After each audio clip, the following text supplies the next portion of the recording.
What is going on, everybody? Happy Sunday. Welcome to the Week 2 preview kickoff show here on DSM Media's NFL Turf Talk YouTube channel, as well as our DSM Media Twitter channel, where you can catch all of our content, all of our picks, as long as you just hit that follow button. Check out the link tree in our bio. It will take you to every social media platform. We're on all three of our YouTube channels. And for this one, make sure to smash that subscribe button if you want to be interactive throughout today's show or any of our live streams here on the Turf Talk YouTube channel. Make sure to check out the Philadelphia YouTube channel as well, and the Scotty Talks NBA channel. I'm one half of your host this morning, Dylan Davis. To my left today, my faithful co-host, Scotty. Week 2 preview, best bets, game predictions. We got our 5-leg touchdown score parlay cooked again, ready to give it out to you guys and see if we can hit another one very early on in this year. We'll have some fun today, try to win some money. As you can see, I don't know if you guys can tell if you're not Eagles fans, if you're not from the area, we're Eagles fans. So we have another relaxing Sunday of just sitting back, gambling, fantasy football, and red zone. So it'll be a fun day, man. But my man, Scotty, how are you feeling? I'm feeling good, man, given the circumstances. Wedding yesterday, open bar, you know how it goes. But no, I'm feeling electric, actually. Yeah, what my man Darius said in the comments. The Gunners got the W this morning. They were plus money. It was a beautiful morning to start the day with a W like that. And it was a close one, man. It came in the clutch, 65th minute. And we get it off a corner kick. So it's a good start to the day, bro. Only one goal today, and that we got it done in the North London Derby, man. I'm excited, and that got me right this morning. It woke me up. It got me moving around this morning, so I didn't have to deal with too much of a hangover on here and slow you down. So I'm here. I'm feeling good, man. I'm ready to go. We're locked in. Week 2. It's here already. Week 2. But you mentioned it, man. The Eagles on another nationally televised game and another prime time slot. It's almost like they're a really good team, man, and everybody wants to see right? play. It's crazy. It's interesting. I would want to put them on display, but then again, the NFL also put like the Panthers and Giants over in Germany or something. That's going to be a primetime morning slot type of game, but on the national stage, it's going to sell out the world stage, and yeah, they won't be representing the league all too well in a couple of weeks when they head over there. That'll be a Sunday morning where your boy decides, I'm going to sleep in and not get this morning. Won't be doing Turf Talk early or anything like that. It's not that big of a deal. No coffee, no mimosas, no Red Bull, no nothing to get up and get ready for the day and start out with a football game. No, we'll be sleeping for that one, man. But let's take a look at this slate. We had a very, very exciting week 1, man. A lot of fun games down to the wire. Thursday night football, Chiefs, Ravens. Misses by a big toe, and that's how that one ends. You have the Eagles and Packers high-scoring affair on Friday night in Brazil. Sunday night football ends in an overtime game with the Lions walking it off against the Rams. We had a lot going on the week 1 slate, and we're looking to continue to build off of that. Also a very lucrative gambling day for us, and make sure to stay tuned for our picks that we give out today, man. Let's start with the first game here on the slate, and that is one of the bigger spreads today, man. It actually might be the biggest spread on the slate. I could be mistaken. No, I believe it is. It is the Baltimore Ravens and the reigning MVP Lamar Jackson hosting in their home opener the Las Vegas Raiders. Antonio Pierce, Gardner Minshew come to town, man. I think heading into the year, you and I talked a little bit about the AFC West, and we talked about what teams could potentially not be sleepers, right? Not make the playoffs possibly, or not compete with Kansas City for the division, but maybe just be better than a lot of people were expecting. And the Raiders were a pretty popular pick all around. I think you and I looked and said, if Gardner Minshew can just deliver the ball, get Devontae Adams involved, they might be okay. They might be able to win 6 or 7 games this year. And then Antonio Pierce pulls out the weakest coaching decision of all of week 1, possibly the entire year. We'll see how it continues to play out over the next 16, 17 weeks. But in a tight game, in a 1-possession game against the Chargers last week, in Chargers territory, 5-6 minutes left, you're down 4th and 1, and he punts the ball, Scotty. The Raiders lose that ball game ultimately, and now they head on the road to take on a Ravens team who lost, like I said, by an inch, by a toenail in week 1 to the defending champs in the Kansas City Chiefs. The Ravens are going to be hungry in this one. The spread is sitting at 8. The Ravens might win by 27. I know that's not how it normally works out in this league. Any given Sundays is a great quote, right? No, I don't think there's any chance in hell that Gardner Minshew is able to move the ball effectively this week. And I don't know how that Raiders team that got ran over by J.K. Dobbins and Gus Edwards last weekend, the former Ravens backfield. I have no idea how they stopped Derrick Henry and Lamar Jackson today as a duo. I think the Ravens might win this game 33-10. I don't know. So I love the Ravens in this one. I love the Ravens to cover. Yeah, no, I absolutely agree with you, obviously, here. Widest spread of the weekend, and for a reason, right? Obviously, I think everything you said, but on top of that, the Ravens are coming off that loss against the Chiefs, right? They're going to want to get back on the wagon. You can't start 0-2. So I do feel you. I think they get off to a fast start in this one. I think Derrick Henry is like an ultimate lock to score in this one. I think they get everything rolling in this one, and we start to see what Baltimore is really going to look like this year. We don't need to be misconstrued by a loss to the Chiefs and on the opening in Kansas City, right? Like it comes down to the wire. Like you said, they miss they miss winning that game by a toenail of Isaiah Likely, right? So I'm fairly confident in the Ravens moving forward. And once again, you can't start 0-2 in that division. No.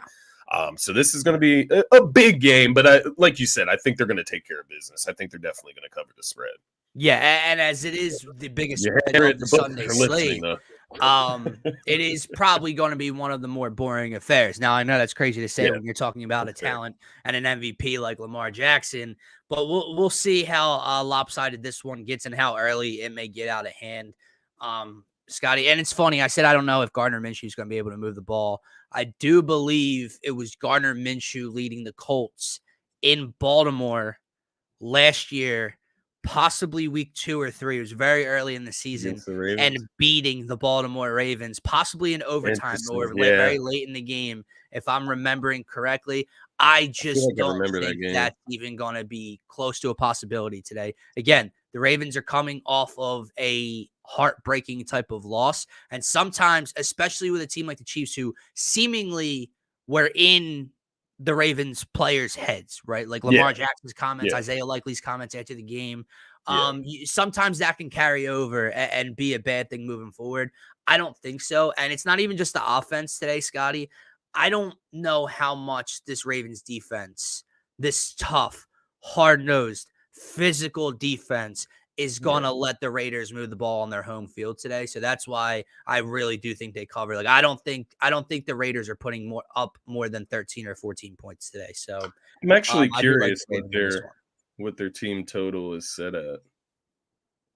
Just want to take a peek here, because I see the totals at 40.5. Let's see, Raiders total. I mean, it's got to be 15.5. So 16 is the line. I don't like it. And that's such an odd number too, man, because it's like you need that third possession then. Right. You need that third scoring drive, and you have to be able to move the ball and go get 6 a couple times in this one. So yeah, I don't like that for the Raiders today. I love the Ravens in this one. That line's telling me 13. Yeah, that's what you know what I mean? Like that line's reading 13. It's given like 27-13 Ravens win, 30-13 Ravens win, somewhere around there. But we will see, man. If that is not the case, let's just throw this out there in the open. If that's not the case today, the wheels are going to start to turn when it comes to the Baltimore Ravens. And that's going to be the case for a couple teams that I'll get into throughout this slate. But the Ravens have to take care of business. The Ravens. One side note for the Ravens, like, let's see some production from the wide receivers, right? Like, you let OBJ walk out the door, whatever. Like, you let. Did Mark Andrews play last week? I mean, I know he's not a receiver, but can you get some production from Mark Andrews? He has been Lamar Jackson's number one the entirety of Lamar Jackson's career in Baltimore. So we got to keep an eye on Isaiah Likely, man. Is he like sliding in there, taking his his looks. He was the feature guy last week. Right. And I know Andrews is coming off of a major injury from that hip drop tackle last year. So, it takes some time. Maybe he looks slow. He's not ready to go 100% yet, but we'll see. The next game, wow, this might be the worst game on the day. But this spread is entirely too weird and entirely too intriguing for me. I'm staying away from it straight up, but this is a team that I might sprinkle money line in a parlay I put together. Chargers go to Carolina and take on Bryce Young and the Panthers. Harbaugh got his first win back in the NFL under his belt last week against the Raiders, like we just talked about. And once him and Herbert get that, that first win like last week under their belt, I don't think the stress or the pressure is carrying over anymore. And they're playing the worst team in the league. I know there were questions about maybe the Patriots are going to be the worst team in the league. Drake May can't even play. They won't even start Drake May because that offensive line is so bad. They go on the road and get a win last week in Cincinnati. The Panthers, however, lost 47-7. What did they lose last week to the Saints, who are no world beaters by any stretch of the imagination? No reason they should be scoring that amount of points. No. And Derek Carr should not be looking like an MVP candidate week 1 against your defense. Yeah. Bryce Young should not be turning the ball over and missing wide open receivers over the middle of the field. It got to a point last week with Bryce Young where Scott Hansen and Red Zone literally cut to that game to show his first completion. Yeah. Like that's what it was like a 12-yard gain for a first down over the middle, and they cut to to show, hey, they completed a pass. So this do it. This line is weird to me, man. I think what's it sitting at right now, Scotty? 2.5. Is it still 2.5? No, I have 4.5. 4.5. Okay. I saw 2.5 a day. Yeah. So -4.5 for the Chargers at -115. That's on FanDuel. I like the Chargers in this one. I like the Chargers to cover, obviously. Why are you against laying it though? I'm just curious. Like why won't you put the money on the line for the Chargers in this game? So remember the conversation you and I had pre-show about the Rams, and we'll get into that in a little bit, and how I said, don't let week 1 affect your overall view of the Rams because you like them coming into the year. I did not like the Chargers coming into the year. They still scare me. So I don't want to let a week 1 win over. I know they're playing the worst team in the league, like by far the worst team in the league. And Justin Herbert versus Bryce Young shouldn't be a competition. And the way they were able to run the ball last week against a Raiders defense, they should be able to run the ball pretty damn well today against the Panthers team, who lost maybe their best defensive player in the trenches last week for the season, I believe. So I should be comfortable laying it. I just don't know. I don't trust the receiving core there yet. Justin Herbert's such a weird person to bet on, man, because when you don't bet on him, he looks like an MVP candidate. When you do bet on him, he'll turn the ball over 2 times today or get strip sacked in his own territory. It's like, I just don't want to put my money on the worst game of the day. I feel that. And it's like, it's a game. That's a very good point. The last one you made there, because I don't want to even have to look at the game, if that makes sense. Any game, pertaining to the Carolina Panthers, I don't want to have to watch it. So I am with you. The reason I asked that question is just because I am a skeptic of the Chargers as well. I see Darius in the comments. He likes what the Chargers have going on. He likes the Harbaugh bringing him in as the head coach this offseason. Impressive week 1, right? Impressive week 1 against the Raiders, which we don't really know what the Raiders are right now, right? Like we'll see as the season goes on. But nonetheless, it was an impressive win. They were able to run the football successfully. It's the best we've seen of J.K. Dobbins, like finally out of Baltimore, not injured. He looks great. I still just have to see it to believe it, if that makes sense. And quite honestly, the line bothers me a little bit. Like, why is it set at 4.5? I don't care that the Chargers are on the road in Carolina. The Carolina team is really bad. So it being at 4.5 just does it feels eerie, if that makes sense. A lot of lines feel eerie today, dude. And I want to know, am I misreading something across the board? or are the books just trying to fuck with you early on in the year? Because, like I said, the biggest line of the day is only that Ravens 8-point spread. Ravens at home against the Raiders, who I believe scored 10 points last week and lost to the Chargers at home. That team, that Raiders team, is only basically a touchdown underdog. And like you said, 4.5 in this game. There's 2 other games that are 4.5 that don't really make sense, especially where those teams sat last week and how they looked last week. There are so many weird lines. Nothing really gets above 5 or 6 points today in games that, in theory, shouldn't really be that close. Am I misreading something, or are they just trying? Is it a little, think you're misreading something and overthink to an extent? But yeah, I mean, if I had to give a play, it is without a doubt the Chargers laying the points today. Maybe I will go and lay it before it starts. You may have talked me into it, D-Rab. You may have talked me into it. It's just the thought of putting my money on this game.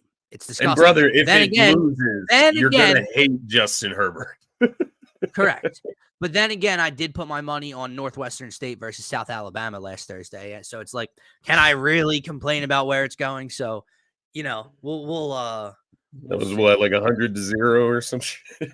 Like 88 to 10 or something like that. Yeah. 88 to 10. Yeah. Wow. Yeah. Voided my bet though, because they shortened the fourth quarter. So that was pretty sick. It's pretty nice. End the game. That's crazy.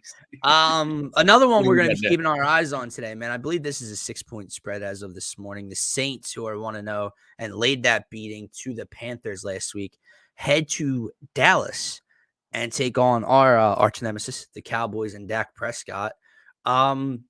How do you feel about this one? I know I saw Mark Henry laid out his picks earlier. He is all over the Saints. I believe Saints spread is his biggest play today. He also sprinkled the Saints to win outright on their money line. I don't know. And again, I brought this up multiple times now to you. I don't want to allow week 1, which is always such a weird week of the season, to change my outlook on certain teams. And it was a very good win last week for the Saints. I don't care who you're playing. Yeah. I was not high on the Saints coming in this year. I am not high on Derek Carr. I'm not high on their weapons outside of Chris Olave. I watched with the Cowboys, and I know Deshaun Watson might be just the worst quarterback or second worst quarterback in the league right now. I watched what the Cowboys defense was able to go do on the road with Mike Zimmer as their defensive coordinator last week and cause all of those issues for the Browns. I saw what the Cowboys were able to do against a very good Browns defense on the road. Yeah. I'm not seeing this pick. I hate that I'm saying this. I'm going to roll with the Cowboys, and I'm probably going to lay them with the points. I think it could be a nightmare day for Derek Carr. Now, if it's not, I think it says one of two things. Don't read too much into week 1, and the Cowboys are a little bit more of what we thought before the season started, and Deshaun Watson is just that bad with a 9.4 QBR. Or if they're able to get to Derek Carr, if they're able to put pressure on Derek Carr, turn him over a couple times, like I think they will, it just reiterates that the Saints just aren't going to be a very good football team this year. So I'm going to lay the Cowboys with the points in this one. Yeah, I definitely get your reasoning. I don't think I would take the Cowboys points personally in this one. It's just it's a really iffy game. It's one of those games, right?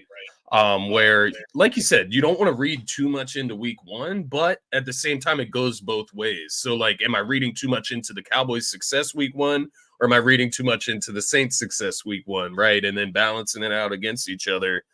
I think in this one, it's going to be one of those things where either the Saints are going to win or the Cowboys are going to cover the spread. There's not going to be, I don't think it's going to be this like close game where the Saints, lose by 3 or something like that. So it's not that I would take the Saints points. So if you think the Cowboys are winning, I do think that if they win, they'll blow them out at home. Like I do think that could happen. I just am not confident enough in the Cowboys personally to like lay any money on them in this game. I'm not laying. Given the performance that the Saints did have, right? Like I'm not like putting too much into it, but they did enough that I'm not going to go out and lay my money on the line against them for the Cowboys in that sense. And I do want to see what the Cowboys look like against what I imagine to be a better quarterback, right? Like I hope Derek Carr can be better than what Deshaun Watson was last week against them. And they were able to put up points last week. They were able to get the offense flowing. So I do want to see what the Cowboys look like before I fully like reinstill my faith in them as a division contender, an NFC contender, like a top playoff team, right? Before I can buy into that, I need to see them come out and take care of business today at home against the Saints. But I do, once again, I think it's one of those games, like if you think the Saints are going to cover, just lay the money line because I think they're either going to win or they're going to get blown out personally. That's a good point. So we'll see how it goes. Ultimately, I would lean your way, though. I do. Yeah. I'm not. This is not the Cowboys -6 is not one of my plays today. Yeah, but it's where I am leaning in this game. I do think it's just a tale of two different sides, right? It's which team ultimately at the end of this one today is going to be better than we originally predicted 10 days ago, right? Like, are the Saints going to compete? If they go in and win this game and start 2-0, week 1, whatever, you played the Panthers, that's a very good win early on your resume to go and beat Dallas on the road like that after you saw what Dallas did to the Browns. Who do you think this is a bigger game for? Dallas, without a doubt, because Dallas's expectations are so much higher than the Saints. Like, even if the Saints win and it's like a good win and, maybe they're better than I thought, there's nobody out here thinking that the Saints are going to, win a playoff game or, God forbid, compete in the NFC. Like, that's not happening. The Cowboys, even though we don't think they did enough in the offseason or really anything in the offseason, they're the Dallas Cowboys. They're America's team. They're the star. They're the face of a lot of different things in this league. And if you lose this game week 1 or week 2, your home opener, then it's just going to bring up more questions. The wheels are going to continue to turn. And it's like, well, what was week 1 then? You know what I mean? And it's going to bring up that consistency talk and how does Dak look and et cetera. So, it's definitely a bigger game for the Cowboys. The reason I asked that is because if the Saints come away with a win in Dallas, do we start taking them serious? I know Mark, as you mentioned, Mark Henry is all over the Saints, not just for this game, but for them on the season. Like, he thinks they have an outside chance to win the NFC South. He might have them winning the division. I can't remember exactly. I think he has Atlanta. No, because he had Atlanta as the one seed in the NFC. Yeah. Oh, okay. So he has he probably had New Orleans as a wild card then. But I believe that. I have seen his tweets, so he's really high on the Saints right now.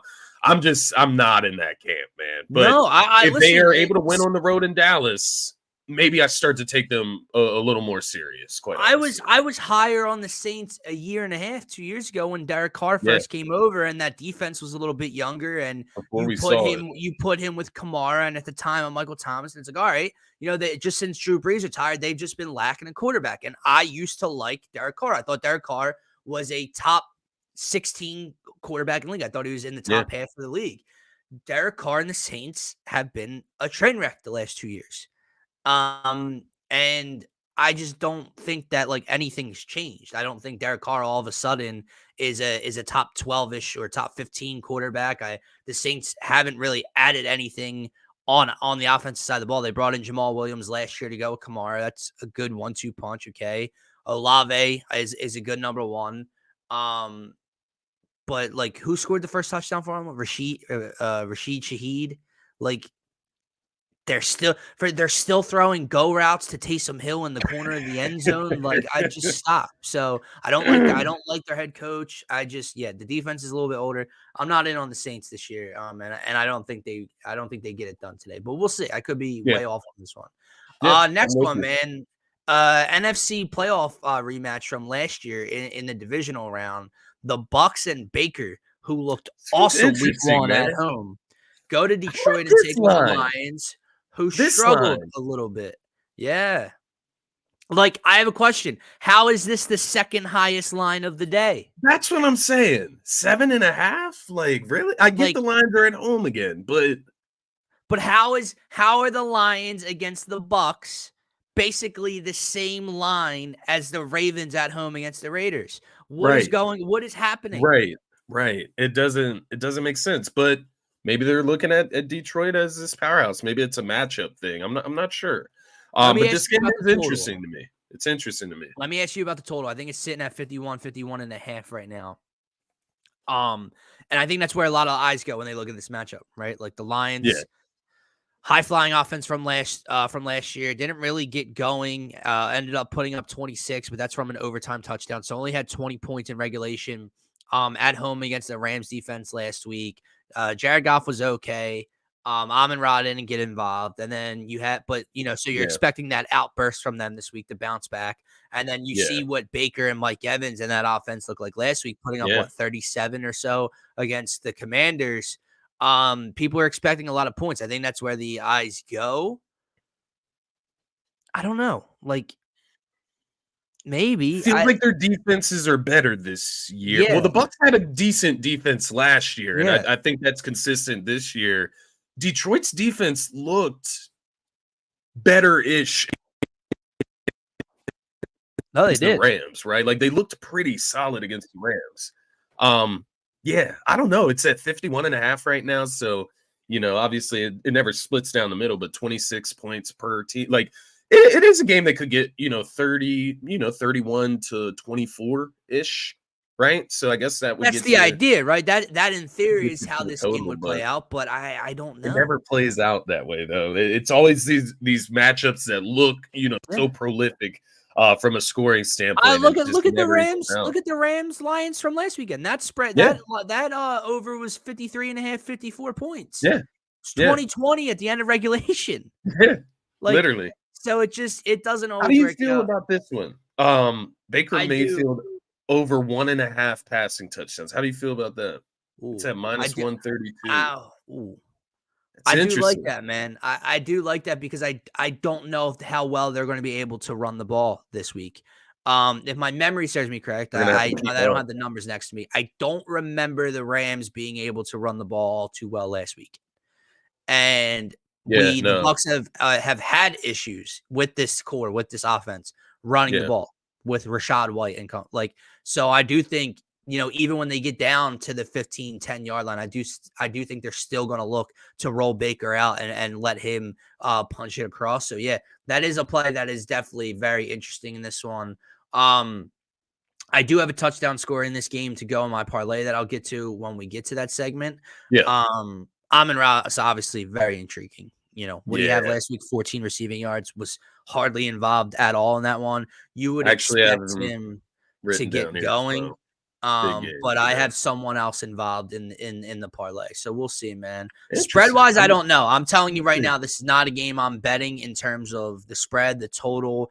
It's all a little too high for me. Yeah. But at the same time, it's not that I fully trust the Bucs are good enough to go on the road and not lose by 10 or more or something against the line. So I'm not letting them getting the 7.5 either. Here's the spread is it could happen, quite honestly. Yeah. Is it a run? Is the player from Detroit? I'm just curious. Yes. It's a player. Is it a running back? No. Okay. So, no, it's not a running back. No. Oh, okay. Player from Detroit, but not a back. I'm not gonna so we'll I'm not gonna guess. We'll see. I was thinking this guy too, so I think we may be on the same track. I didn't actually put it in my play, but I was thinking about this guy. But no, I think I know where you're going there. But I like the Lions to win as well, though. Yeah, spread. No, I do as well. I'm staying away. Spread, I can't do it, and the total, I'm not doing it. We'll speed this up a bit, but this is the next one. We're not going to speed up. This is my game of the week. This is my lock of the week. This is my overall best bet. This is the play I hammered. I put it in at 2:30 in the morning today just to do it before the line shifted, moved a weird way. It's still floating. I got it at minus 142 on the money line. When I woke up, it shot up to minus 155. I'm like, oh, nice. Then 10 minutes later, they were down to minus 135. I'm like, that's odd. They went back to minus 148. They're all in that area. The line is going between 2.5 and 3 points in this one. I am all over Anthony Richardson and the Indianapolis Colts this afternoon in Lambeau, taking on not Jordan Love, Malik Willis and the Green Bay Packers. Malik Willis, yes, is not a rookie coming off the bench. Malik Willis has starting experience in this league. They thought he was the guy in Tennessee until he wasn't. And then they had to go and draft Will Levis. And now Will Levis doesn't really look like the guy in Tennessee. They have their whole other set of issues down there, near Nashville, okay? But in this game in particular, I was going to say Will Levis. Malik Willis will not get the job done today. Anthony Richardson, like you and I said, it'll be weird, right? Can they put together drives? Can they run the ball with Jonathan Taylor? Because Anthony Richardson put up numbers, but he was 9 of 19 passing in 9 completions because of the explosive plays down the field. If Green Bay's defense is able to take some of those away, are the Colts able to sustain drives? Are they able to go down and put together time-consuming possessions and put points on the board? That is somewhat of a concern for me. But I watched the way Saquon Barkley and the Eagles moved the football against this team. I watched A.J. Brown go for a 67-yard touchdown. I watched all of our explosive plays. And yes, why I think we are head and shoulders on offense above the Colts. I do like the Anthony Richardson and Jonathan Taylor duo in the backfield. Alec Pierce really got involved last week. Michael Pittman Jr. I think they'll be able to move the ball. Can the Colts stop the run? That's the other thing for me, right? Josh Jacobs, I believe, is a go today. I know he was questionable earlier in the week, but he is a go, I believe. And I watched what Joe Mixon did to them last week. That's probably going to be Green Bay's game plan, no? Yeah.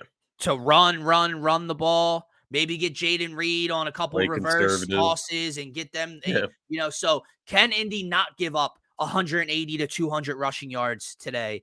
But I don't see a world. It is literally this simple to me, Scotty.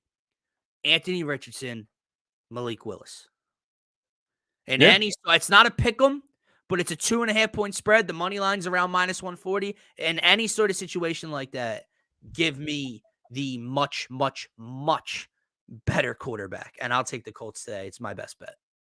Yeah, no, I'm with you on this one as well, man. The Colts, you texted me that. It might have been this. I think it was this morning actually. You texted me that, and I had this like 100% money line boost on FanDuel. I used on that because it makes sense. And this is one of those games where that's why I thought the Lions line was so odd, right? Because this one, it just feels like the Colts should win this. Like it feels like it's a no-brainer. It's in Green Bay. I get it. It's a home game for Green Bay. Green Bay does have a solid defense. They can run the football. But at the end of the day, if you're relying on Malik Willis to make like a clutch third down pass for like, I'm not sure that he can do the basics, let alone make plays at the NFL level that are go and win a game. Yeah, exactly. So like, I don't know. I once again, the line is very appealing. And Scotty, what's going to be very telling about Jordan Love and that offense is what I've said to you before when people talk about this offense and these skill position guys. What do they look like today with not Jordan Love? Now that's me giving Jordan Love credit because I haven't given him enough in the past. Romeo Doubs, Christian Watson, Luke Musgrave, Jaden Reed. What do they look like with Malik Willis at quarterback? Yeah. Are they getting separation? We won't know. They won't look like anything because he's not going to get the ball to them today. And that's why I'm all over Indy. Yeah, no, I'm with you. And I look at, Indy's offense. I think they'll be able to do enough against Green Bay's defense. I think Green Bay today, they're going to come out. They're going to try to run the ball, like you said, play conservative, take the ball out of Malik Willis's hands, and try to win, with turnovers and in short fields, right? The Colts are going to have to get out and score some points to put the pressure on the Packers. Don't leave this a close game. If you have a close game, it's going to get real sketchy. But I do have a weird feeling in this game, man. You mentioned the run defense of the Packers and how Saquon was able to get off last week. Now, mind you, the Eagles have a ton of weapons on the outside, so it is a little different than the Colts. But I do think that duo in the backfield, I'm not going to call it just as dangerous because I do think Saquon is better than Jonathan Taylor. I want to be clear here, but Richardson as a runner is better than Hurts as a runner. Than Jalen. Now Jalen that duo, I just have a weird feeling like the Packers were so focused and locked in last weekend, or last Friday, I should say, not last weekend. They were so locked in on keeping Jalen Hurts contained. Do they come out and play that way again? And, you let Jonathan Taylor get going, kind of like Saquon got going, or do you come out and kind of play them more straight up? Yeah. And you let Richardson get to the outside? Like, this is something I'm going to keep an eye on because I do think Anthony Richardson could have a day against them. I need him to, man. I simply do because I think at this game they do lock in on him. Jonathan Taylor will have a day as well. So if this game gets mucked up and lower scoring and it's somewhat of a defensive affair, that does make me worry about this pick because then it allows Green Bay to hang around and Malik Willis just has to make one play. Maybe it's with his legs. Who knows? Yeah. And maybe they end up winning. Yeah. Like I need him to. Yeah. That's what I need from A-Rich today. I need him to be poised on the road. Lambeau Field, they're 0-1. Yes, they're missing their starting quarterback, so the crowd might be that crowd's going to be ready to go today, dude, and they need a win, right? Because Jordan Love's not out for the year. Jordan Love's out for maybe 3 to 4 weeks, right? So it's like they're going to have a season this year. They're going to be alive this year, and if you can just win 1 or 2 of these games without him, that's all they need to do. So they're going to still be ready to go today. That defense is going to try to lead them. I need Anthony Richardson to be poised on the road in his young career, take care of the football, and create some of those explosive plays, man, whether it's with his legs or with that rocket that's attached to his shoulder. But and I do agree with Darius's comment here. I think they'll try. I just think Anthony Richardson is a different beast than Jalen Hurts on the ground, man. And I'm not sure that they'll be able to contain I do want to point this out. I do want to go to this last comment. It shouldn't be. And that's my concern. If it is close, and that line is somewhat correct, I am not loving my pick in the moment. It should not be close. You and I already talked about who do people think like Green Bay is all of a sudden with Jordan Love. Well, what the fuck are the Green Bay Packers with Malik Willis at quarterback? If it's close, then that just means Anthony Richardson is struggling for there. That's what I'm going to assume. If they lose this game, that means Anthony Richardson threw a pick or two, gave the Packers a short field. Josh Jacobs was able to get going, and they were very one-dimensional, right? Could only run the football and focus on those big plays that were made like last week against Houston. It can't be like that today. They got to be consistent. They got to be efficient. And like you said, this is a big statement game in a sense. A-Rich coming off the injury last year, coming off the tough L against Houston week 1. You can't start 0-2. This is a Packers team, a tested defense. They do have some weapons. They do have Josh Jacobs, right? So it's Malik Willis, but you need to study. You need to go out and get honest, guys. This will be a stain on the Indianapolis Colts if they lose this game and start 0-2. Like all that talk all offseason. I know it's very early, even if they do lose. Remember this too. All offseason about how they competed with the Texans last year with Gardner Minshew. Yeah. What will they look like with Anthony Richardson? Can they still compete for the division? You go toe to toe with that same Texans team week 1. Yet you look pretty damn good. You were a 3rd and 11 stop away from getting the ball back with down 2 with a chance to go win it. You can't turn around and lose to Malik fucking Willis. Yeah. I agree. That's why I had the Colts as my best bet today. I think it's a must-win spot for them, and I think they just have too much talent, obviously, in the biggest disparity, in the biggest position, right? And that's what I'm looking at today, man. We'll speed this up for you guys a bit here, but Seahawks, Patriots, Scotty, real quick. It's got to be Seattle. Weird line. It's another weird line. The Patriots win last week. Like, are the Patriots going to be 2? There's no way. There's no way they're going to be 2. There's no way. But I have one question. I have one question about this Patriots team, especially on the back end with a guy like Christian Gonzalez. Is this defense a lot better than we're going to give it credit for? Yeah, I think it's going to be their identity. But it's always been Bill. Bill's a defensive-minded head coach. He's the mastermind. Here comes a former player, first-time coach in Gerard Mayo. What's it look like? It looked damn good last week on the road. Yeah. And Christian Gonzalez, the numbers back up Christian Gonzalez against star wide receivers in this league. we sit here and we watch them trade Matthew Judon, and we think that they're just completely selling. Yeah. Maybe the reality is they loved what they have in-house. Yeah. They were able to shut that Cincinnati offense down last week. So even with Joe Burrow with an injury, that's still a good feat to shut that offense down. What would they hold him to, like 10 points last week? Yeah. Yeah, and that's a Bengals offense. Jamar Chase did play. He was out there, and they were still able to hold them down, man. Yeah. No T. Higgins in that one or this one this week. Yeah, that's a struggle for my dynasty team, man. CMC just went to IR. I know. It's panic mode, but no, I'm with you. I don't think it's got to be the Seahawks today, man. Start 2-0, but the Patriots, I will say this, man. What they won with last week can win you games. It's the pedigree, man. It's the running the football with Ramondre Stevenson. Especially up in Foxborough. You're in Foxborough today against Geno Smith. That's not on the road against Joe Burrow. So I think, to be honest, I think it's going to be a very sloppy-ish type of game. I think it's going to be low scoring.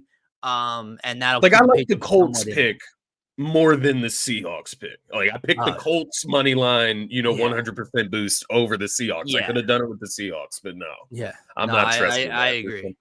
I agree with you. The next game, man, going back to Darius's point here when we were talking about lines, another line that makes zero sense to me, and apparently there's maybe some sharp action on this pick. I don't know. The Niners, you mentioned CMC hits the IR. Now we're seeing 6 weeks. Now we're summer in fear of like the season being at hand. It's whatever that injury is weird, man. We saw Jordan Mason come in last week and absolutely run wild on Monday Night Football over a very good New York Jets defense. 49ers in Minnesota taking on Sam Darnold and the Vikings. 4.5 point favorites. Dude, even after CMC was listed as out and the line moved last Monday night, the line only moved to 3.5 against the Jets. Did the Vikings beat the 49ers last year? For some reason, that is sticking in my head. They beat the 49ers in a moment where they just shouldn't have beat them. Yes, and I think you are 1,000% correct. And I think it's a moment where we kind of like laughed at Brock Purdy. Yeah, it was, man. I'm looking it up now. I want to see this because I think this might have something to do with it. So, well, that's asinine if that has anything to do with it. October 23rd, 2023, the Vikings won 22-17, and I just want to see what the numbers were for this, man. You gonna show me? Let's see here. Yeah, Brock Purdy threw 2 interceptions in that game. They did have CMC. They had Ayuk. Maybe no Deebo Samuel in this one. Doesn't look like he's on the stat sheet here. And Kirk Cousins was playing for the Vikings last year. Yeah, so, see, I mean, and again, I want to give credit to Sam Darnold for week 1. He looked good. He got Justin Jefferson the ball. They go on the road. They win a game. They blow out the Giants. Cool. Let's not get it twisted. Sam Darnold is not fucking Kirk Cousins, and I am not a Kirk Cousins fan. I think Kirk Cousins is borderline top 15, right around that area in the league. Sam Darnold is not. I don't care what he did week 1 against the New York Giants. I don't get this one at all. I am staying away from it overall, but the Niners should win by 20. I'm not understanding it. Sam Darnold revenge game that just shouldn't even exist. No. I'm actually going to I'm actually laying the 49ers points in this one, man. I think this is one of those where if the 49ers are who we think they are, they go on the road and they beat the Minnesota Vikings. If they lose on the road to the Vikings, I think we're going to have some conversations about the missing CMC. Right? How does Jordan Mason fit into the big picture? If he's going to have to be the long-term solution at the running back position. And I do think there could be some struggles down the line for them, specifically with missing CMC in the passing game. I think that is just having him as that safety valve for Brock Purdy is a huge game changer for them. Last week, they were able to get Deebo Samuel a little bit more involved with CMC out. They could use him in the run and the receiving game. So we'll see his usage go up a little bit more. Maybe Brandon Ayuk gets a little more comfortable this week after, missing all of training camp, returning last week. George Kittle's still out there. I don't think the struggles are going to come to fruition in this matchup. All right, the Vikings beat them last year. Is that not more of a reason for the 49ers to go out there and dog them today, right? So I do think this is one of those things that the 49ers, they don't forget.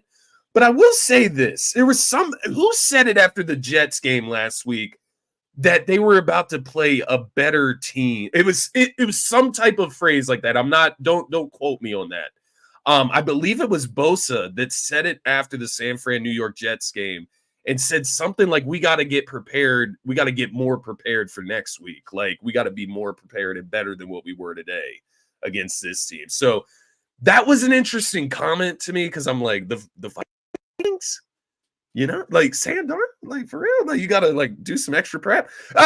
You should take care of business, and I ultimately think they do, man. And I am actually going to lay the points. The only way they don't, bro, because it's a win-win. I'll win if they win. I'll get some money. If they lose, it's funny. I agree. The only way they don't win is if this defense sleepwalks through the game. That's the only way. Yeah, it's the only shot they lose this game and don't cover the spread. It shouldn't really be close in this one. Browns Jags. Let's get into some rapid fire here as we move down this. Yeah, man. Browns Jags. Interesting bounce back spot here, dude. Are you all the way out on the Browns? I don't know what to do. Like, dude, if I liked the Browns last week at minus 130 against the Cowboys, I should love the Browns this week at plus 140, plus 145, whatever they are against Jacksonville. However, was Deshaun Watson in that offense so bad that you just can't think they can beat anybody? This is a weird spot, man. It's really weird. I'm not touching it, I don't think.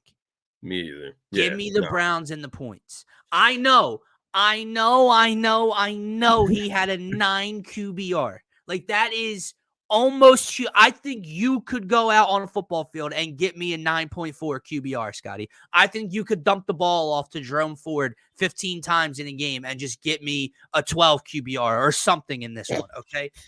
It's not possible what they did and what he did last week. The defense didn't look as good as we thought. Yeah. There's something about them getting to Trevor Lawrence, maybe turning him over today. The Jags had that lead. We're inches away from putting the Dolphins away last week. ETN fumbles inside the 5, running into the end zone. Dolphins come back, win the ball game. I don't trust Jacksonville, and I think the Browns defense will be better today. I think they'll be able to run the ball better today than they couldn't at all against Dallas last week. And Deshaun Watson can't be worse. He can't. What's he going to have? A 7 QBR today? He can't be worse than last week. I think there's an opportunity for them to kind of bounce back today. Don't test the water, man. I'm telling you. I'm not laying it. I'm not laying anything in this game as well, man. And I agree with you. I don't trust the Jags by any means, but I am taking them at home against the Browns in this one. I do think they win. And I think it is just a matter of like what I saw from Deshaun Watson. Now, in this game, there is room for a bounce back, especially from the Browns defense to step up and look like what they're supposed to look like, right? Compared to last weekend. Now, with that being said, is their offense going to be able to put up enough points, or the Jags going to be able to put up enough points, right? But I do think the Jags offense will be able to do enough. I think they got a good enough balance between the run and pass. Trevor Lawrence did look pretty good last week, given the loss. It was a tough one to swallow, but back at home this weekend, I think it just comes down to like trusting Trevor Lawrence. I want to say a little bit more than Deshaun Watson, but it might be a lot more. And I don't trust Trevor Lawrence. It's a lot more. That's a lot more. On Deshaun Watson, because I don't trust Trevor Lawrence by any means. But I trust him more than Deshaun Watson to that point. And I am going to take the Jags here, but I'm with you. I'm not laying anything in this game. This could be a very ugly game, quite honestly. Another line that's very weird today has to do with that Monday night game that we got wrong. Jets Titans. I got them at 4. It's been floating around between 3.5 and 4 all morning. Explain this one to me too. Jets -4 against Will Levis and the Tennessee Titans. Now, if you want to look back to Monday night and see how the Jets couldn't stop the run and what that defense looked like and whatever, and you want to deduct a couple points from them, maybe they would have been 6.5-point favorites, but now they're 4-point favorites. I don't know. But what the fuck happened to the Tennessee Titans this week? Tennessee Titans not only blew a 17-0 lead against a team that did not score an offensive touchdown, they didn't cover their own +4 last week after being up 17-0 and not giving up an offensive touchdown all game. This should not be. You want to talk like the biggest blowout of the week? This should be up there with Baltimore at home against the Raiders. Aaron Rodgers, Garrett Wilson, Breece Hall, that offense should start working out whatever kinks, whatever rust they got, and they should be able to move the ball on the Titans today. And Will Levis and that Titans offense should go nowhere against this team, dude. No, they shouldn't go anywhere against this Jets defense. The Jets should have 7 sacks today. They should cause 3 turnovers. Maybe a defense. The Jets should be all over the Tennessee Titans this afternoon. That's one of my plays today is the Jets -4. I think this game is one of those situations where the Jets just have way more to lose in this game than they have to win. Like if they win, if they blow them out, that's what they're supposed to do, right?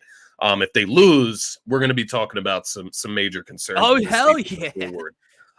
That being said, man, I think, when you look at the line, I do agree with you. I think the Jets should win. I think they should bounce back. I think the defense should show up and have sort of a revenge or a bounce back game, like I said. The Titans defense, right? The Bears weren't able to basically score on offense. They weren't able to put up points. That was a Bears offense, rookie quarterback given, right? But a Bears offense that we thought would be explosive this year, we thought would be exciting, would be able to put up a bunch of points, especially this time of year, right, where it's still warm out. What does that Titans defense look like today? Because, I was I'm not going to say I was high on the Titans defense coming into the season, but I was intrigued by their defense. I was intrigued by some of the talent that they have on that side of the ball. Can they come out here and make Aaron Rodgers look pedestrian, right? That's what we're talking about here because that's what it's going to take for them to win. And even if they do make Aaron Rodgers look pedestrian to this point, the Jets should still win the football game. Because even if you do make Aaron Rodgers look average, quote unquote, right? You still should be able to run the football. The Bears defense and special teams scored 2 touchdowns against the Titans. Yeah, and Will Levis is gonna make some mistakes. Like you would think, right? Like you said, you would think, a 2 interception type of game, given what he did against the Bears last weekend. But no, I do like this spot. I do kind of like the 3.5 spread too, man. I may lay it. I'll do some pondering on it. But yeah, I like the Jets to win this, and I do like them to cover as well. With all that being said, but I do think they have a lot more to lose in this game than to actually. I agree. That is one of my other plays. If Aaron Rodgers looks great, that's gonna be like a great sign. Like we need to see Aaron Rodgers look great because we haven't seen it in 2 years. So maybe I'm lying there. Maybe they have some expectations to raise there if Aaron Rodgers looks good today. No, I completely agree with you. I'm looking at Darius's parlay here, and we can get into that first game here in a second because I know you're interested in that one. But I got a little bit into it. I'm not trying to break your heart, man. Not. But the Bengals aren't beating the Chiefs. Oh, hell no. I didn't even see that one. I was looking at the Falcons spread like hell no. So just to I'm not trying to ruin your day, bro. I'm not. The Bengals aren't beating Kansas City in Arrowhead today. I'll say this, it's a weird spot for the Bengals. Like, if they're going to compete this year, this would be a great time to show up and compete and grab a W, but no T. Higgins. What running game? The offensive line or lack thereof. Jamar Chase is so unhappy he's not even going to work on a deal with these guys anymore. Joe Burrow's wrist. just a lot going on there for me to lay against the defending champs, who I think honestly got better this season. But to be fair to Darius, the Chiefs have to lose some games this year. They're not going to go undefeated, right? So that's one way to look at it. I guess you could look at it as a Cincy bounce back spot for sure, but probably pays well to that point. $5 bet. Listen, I get it. I completely agree. And there has been a kryptonite. There's been one person that's ever done it in the last 5 years. Yeah. It's Big Joe Burrow, and he's done it in Arrowhead. He's done it. There's something wrong. You and I talked about it last week, Scotty. There's something wrong in the locker room. You hear Jamar Chase. There's something weird going on with T. Higgins. I don't think there's a chance in hell since he's able to run the ball today on Kansas City. And if Burrow's got to drop back over and over, lacking weapons, with that hand or wrist or whatever's going on, dude. You taking KC points here? 6.5? Maybe just alt it to 6 so I don't get killed on the hook. But probably. Probably. I mean, they should, Scotty. I mean, blowing them out, man. What did they beat the Ravens by? What did they end up beating the Ravens by? 7? A toenail. Well, yeah, but it was what? I know what you mean. I was joking. So it's like what? You do that. Like 4 points or something like that. But yeah, I don't know. I have a weird feeling the Chiefs could blow them out.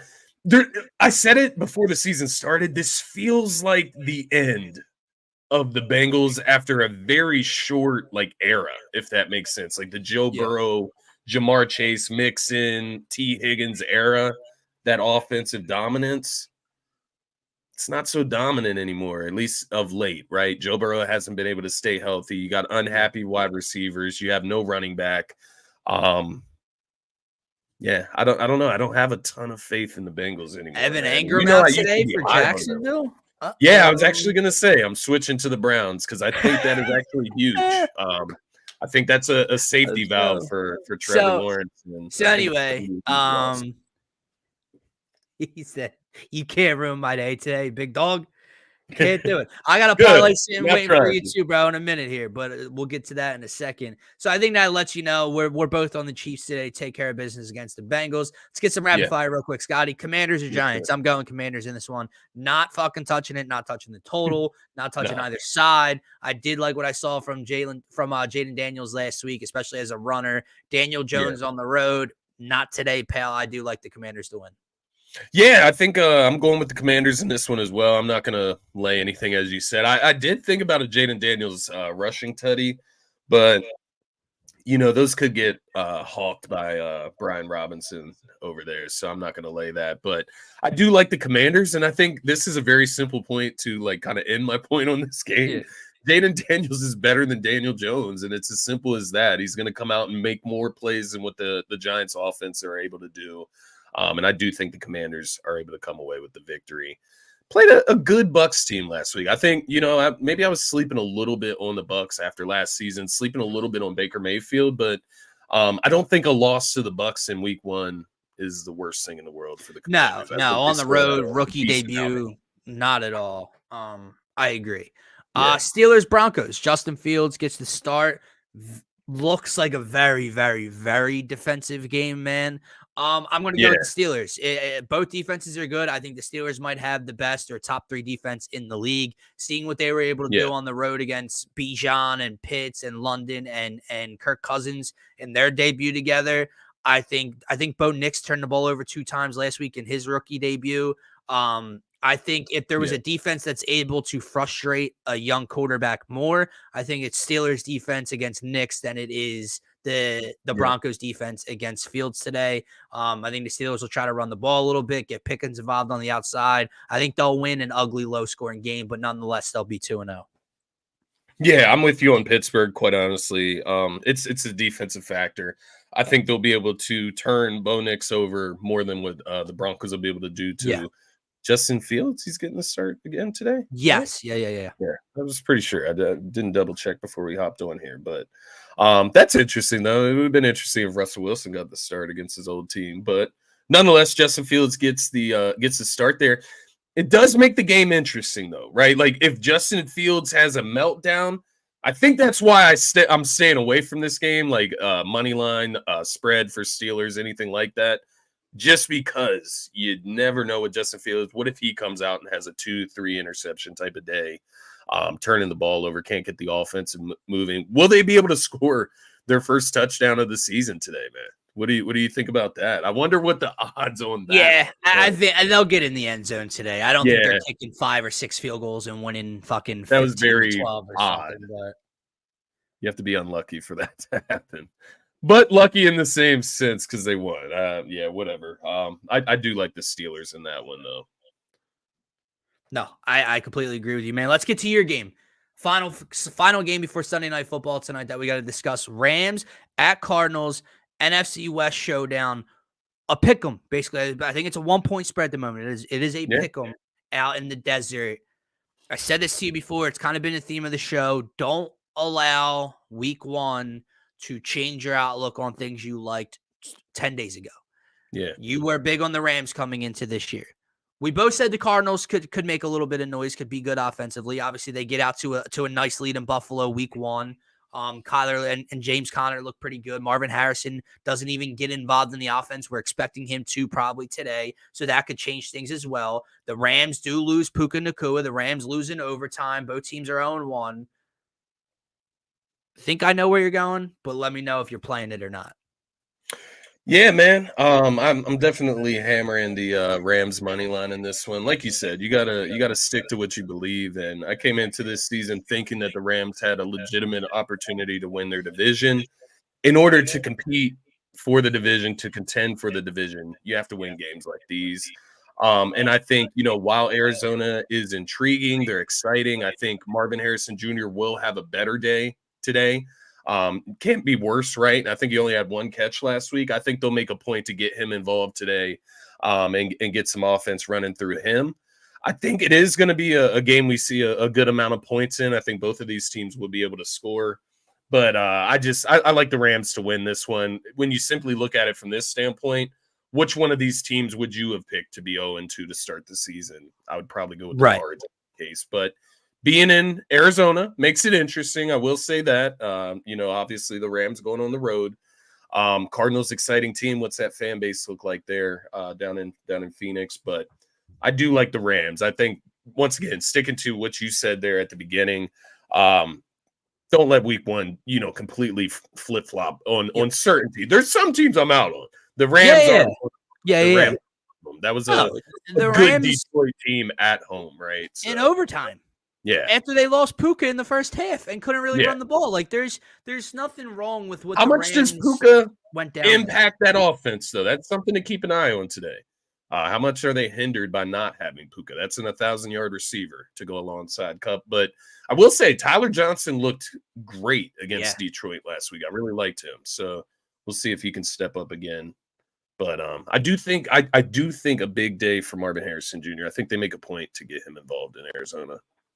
No, I agree. My bad. I'm just trying to find the spread for the final game. Because of course it's not working here, but we have 5.5 tonight, Sunday Night Football. I'm excited for this one. First of all, this is a uniform beauty tonight. The Texans debuting their new white unis. I think the Bears are rolling they're rolling with their orange tops tonight on the road. That's nice. Caleb Williams, obviously, what happened in week 1. CJ Stroud, they get that win. I'm excited to kick back and watch this Sunday Night Football game, man. Me too, man. But I am rolling with the Texans as the home favorites here. You have a Texans team who won outright. We did have money line last week, but they did not cover that 3-point spread, that 3.5-point spread against the Indianapolis Colts on the road last week. It's their home opener, prime time. I think they'll be ready to go. I am expecting the Bears to play better. I'm expecting Caleb to play better. I think they'll score an offensive touchdown tonight. Spoiler alert, just like the Steelers will today. I just don't think it's going to be enough. I think that Stroud and this offense will be able to move the ball, especially at home. It's not in Chicago. I think they'll be able to move the ball, and I think they'll be able to put up points tonight on this Bears defense. I think at some point Caleb's going to get frustrated into a turnover, going to take a couple sacks in this one. That offensive line was pretty bad against the Titans. Danielle Hunter and company come over here to Houston. I think they'll get to Caleb tonight. I like the Texans to cover. I'll probably alt it down to 5. Again, I hate getting killed with a hook, man. So I would take the push at 5 and hope to win by 6 regardless. But yeah, I like the Texans tonight. I think the over is kind of intriguing. I think this over could hit as well. But give me the Texans spread. Yeah, I I actually like the Texans in this one as well. As much respect as an intrigue I have for the Bears this season, this is one of those games where you look at it and there's levels, there's tiers to teams in the NFL, right? And the Texans should be on a completely different tier, a higher tier than the Chicago Bears, and I think that shows in this one. To your point, I do think Caleb Williams plays better. I don't think he can play worse, quite honestly. I think that he plays a little bit better. Try to get DeAndre Swift involved in the run game. Try to get the run game going to help him out a little bit and balance out the offense. And I do think it's one of these games where it could be close for most of the game, and then Houston pulls away towards the end and covers the spread. But I do like Houston to win, and I do like them to cover tonight. That is going to be a fun game, though. Joe Mixon, Teddy is interesting.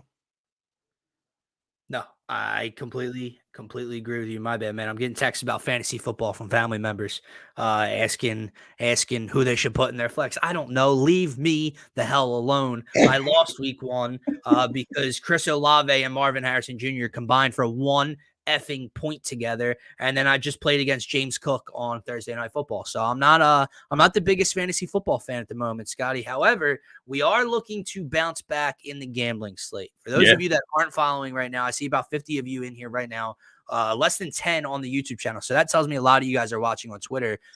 Follow the Twitter page. That's where we post all of our picks. I'm posting them in about 10 minutes when we get off this show for today. Lock it in. My best bet for the day is Colts money line. I also had the Jets -4, and I am laying a Jonathan Taylor anytime touchdown straight up today. It was plus 100. I think it's -105, -110 now. So those are my 3 plays for the 1 o'clock slate. Scotty will throw his in as well here. But let's get to our anytime touchdown scorer parlays. Again, if you guys don't know, if you didn't tune in last week, we hit one of these. We hit over a plus 4,000 leg parlay last week. We're looking to run it back today, Scotty. Here is mine, plus 32-17 on the odds for these 5 tutties today. All right, we start in the Lions game. That guy you were wondering about, Scotty, his name's Mr. Sam Laporta. Yeah, that's exactly who I was thinking. Tight end finds the end zone today at home. He didn't last week. I think he gets in at plus 100 today. The next leg is the guy I laid straight in the 1 o'clock slate. That is Mr. Jonathan Taylor. A lot of that has to do with I need the Colts money line. Colts got to score points to win. Let's get the running back in the end zone for the second straight week. Give me Jonathan Taylor -110. Ready for this one? Jerome Ford gets his second touchdown. He was part of the parlay last week, plus 150 to find the end zone today, man. He got it in garbage time, less than 10 seconds to go against the Cowboys game last week to keep that one alive for Sunday Night Football for us in the parlay. I think Cleveland has an easier time moving the ball against Jacksonville. I think they'll have a couple opportunities down in the red zone inside the 10. I think Jerome Ford, he gets involved in the screen game a little bit too. I think Jerome Ford will find the end zone today for this Browns team that, by the way, is missing a David Njoku today, right? So he's out for a little bit of time. So that helps the calls on offense for trying to find the end zone. To help your Rams pick, I love him to get in the end zone again. Cooper Kupp -135 to score today against the Cards. And then wrapping it up in Arrowhead, I'm sure T Swift is probably there. The man, her boyfriend, Travis Kelce, gets in the end zone for the first time this year at -105. All those together comes out to plus 32-17. There's also a boost on DraftKings for touchdown scores in a parlay. So if I boost it, it probably goes over plus 5,000. So do with that information what you will, people. Yeah, no, I like it, man. I like all those picks. I like that you kind of switched it up this week. I feel like we were running back heavy last week, and I tried to switch it up on mine as well. And just to be clear here, I'm laying both of these. So, I'll throw $5 or $10 on each of these, and hopefully one hits, and it'll pay for my weekend. Nonetheless, I do have one that is the same as yours. So I went with Jonathan Taylor, as well in my parlay here. I have 5 guys written down, but I went with him in the parlay because I am going with Anthony Richardson anytime touchdown by itself, solo play. So I didn't want to double down on it, but I will double down on it with these 2 parlays with Jonathan Taylor nonetheless. I do like. I could see both of them scoring, quite honestly. Yeah, they're going to need points, right? And I think they are going to be a run-heavy team this year, especially in the red zone. They both scored last week, Scotty. Yeah. Oh, that's a great point. I didn't remember Richardson scoring, but yeah, he scored at the end with like 3 minutes left. Remember, he like bulldozed like 2 dudes into the end zone. Yeah, looking like a fucking monster. I like his anytime touchdown. That's at plus 155. But I think Jonathan Taylor at plus money is kind of crazy. He was like he's down to minus 105 now. I got him at plus 100. Okay, at like 8 a.m. He was like plus 115 earlier when I saw him, but nonetheless, even minus 110, minus 115, that's still good money for JT. So I have him. I have Jordan Mason from the 49ers. I obviously am laying their points today. The minus 4.5 at minus 110. Along with that, I assume they're going to be able to run the football today with Jordan Mason. I don't think this is going to be one of those games where their struggles without CMC show. I think those type of struggles are going to show against the top end talent of the league, not the Vikings. So I do like Mason to score today. They generally just always get the running back a rushing touchdown. Now, usually it's CMC, but last week they kind of showed that consistency, even with Mason in there. Along with Jonathan Taylor and Jordan Mason, I have Mike Evans written down. Kind of wanted to get outside the box. Was thinking Baker Mayfield over 1.5 passing touchdowns. He likes to say that he just throws it up to Big Mike. I like Mike Evans to score again today. I think he scored twice last weekend. Yeah, he did. My next one is going to be in that Baltimore Raiders game. Derrick Henry, man, this was kind of one of those. It's about as much of a lock as I could probably, give to you today from a touchdown score standpoint. I think the Ravens put up points today. I think you could once again see Lamar maybe get in the end zone once, see Derrick Henry get in as well, but I do think Derrick Henry, for sure, they're going to try to feed him. They're going to get their money's worth from him, and they're going to get him in the end zone. I got to be honest, bro. Yeah. I'm sorry. Okay. I had Derrick Henry in mind, and I was putting it together, and I just didn't want to get killed by, like, the minus 170. You know what I mean? Like, the leg, I didn't want to put together this thing and get killed by, like, the minus the lowest 170 one. So I was like, let me keep throwing. I feel that. But I do agree. Dude. He might get in twice today, Scotty. There's no they couldn't stop Gus Edwards and J.K. Dobbins. You think they're stopping Derrick Henry today? What I'm saying. That's what I'm saying, brother. My last guy that I'm adding on here. So we have Derrick Henry, Mike Evans, Jonathan Taylor, and Jordan Mason so far. The last guy I'm going with is in that Dallas and New Orleans game. I'm going with CeeDee Lamb. Once again, getting away from the running backs a little bit here. But I think CeeDee Lamb didn't score week 1. He's a guy that's going to get the ball. He's going to be a main focus of their offense, obviously. And I think they'll make a point to get him in the end zone, make him happy this week. So I did go with CeeDee Lamb to end out that parlay. Comes out to plus 25.60, so a little bit less juice than what you were giving to us. But I'm going to lay both of these nonetheless. Mine was under 3,000, and then, like, you know how they adjust the odds and, like, whatever. Laporta went to, like, plus 100, and Jerome Ford went up a little bit. So, like, it juiced it a little bit more while we were on the show. But, I got to go get those in. I got to get all these plays in, man. AJ Brown is out tomorrow, by the way. He's officially out, or he's out. Yeah, it's confirmed. I only see it because I'm on the sleeper app, making sure my fantasy's ready to go here. So we're running down on the deadline here, but yeah, he's out tomorrow. And it's a hamstring, which I can't. We talk about this all the time. Cannot stand that. And the thing I do not like about this, man, is how bad is it that they already know he's a no-go? Yeah. Like, like when he didn't travel to Tampa Bay last year, Yeah, how bad is it? Like, it's not like, oh, he's questionable, maybe doubtful, but they're going to test it tomorrow. And could be, but like it's early in the season. It's a hammy. You don't really want to, risk wide receiver 1 out there. It's a game that you should be able to win at home without him. Listen, We're going to be live on the Faithful Fanatic show talking about it tomorrow morning. Yes, we're going to be live on DSM pregame live tomorrow night before the game talking about it. We talked about it on Friday. Jalen Hurts bounce back game. Big spot for him. Just became even more important for him to be better on Monday Night Football. They have Saquon Barkley. So, yeah, seriously. With that said, guys, I got to go get these picks out. I'm going to post them on the Twitter channel.